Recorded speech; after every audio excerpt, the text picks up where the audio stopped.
மக்களை இன்னைக்கு அம்மாவுக்கு ஒரு சேலஞ்ச் கொடுக்க போகிறோம். அந்த சேலஞ்ச் நல்லா பார்த்தீங்கன்னா வாங்க அம்மா கேஸ். அம்மா இன்னைக்கு நான் உனக்கு ஒரு சேலஞ்ச் கொடுக்க போகிறேன். பைனாப்பிள் அல்வா செய்கிறோம்ல, அதில் நீ வந்து ஐஸ் கியூப் போட்டு சாப்பிடணும். சரி ஓகே மக்களே, அவங்க பண்ண நான் பண்ணுறேன். ஓகே வாயில் வைக்க போக சொல்லி. என்னங்க சேலஞ்சை மறந்துட்டீங்க? ஐயோ ஆமால, சரி வாங்க சேலஞ்சை முடிச்சிடலாம். ஓகே பீஸ் எல்லாம் ஐயோ தனியாக இருக்கு. எஸ் ஐஸ் கியூப் எடுத்தாச்சு. வா சரி வாங்க டக்குன்னு கேஸில் போட்டுடலாம். ஓகே கடவுளையே நல்லா இருக்கு பாருங்க.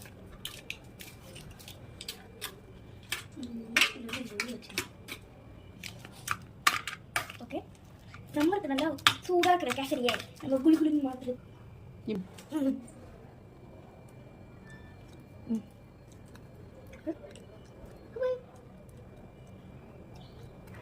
ஓகேதான் சூப்பராக இருக்கு.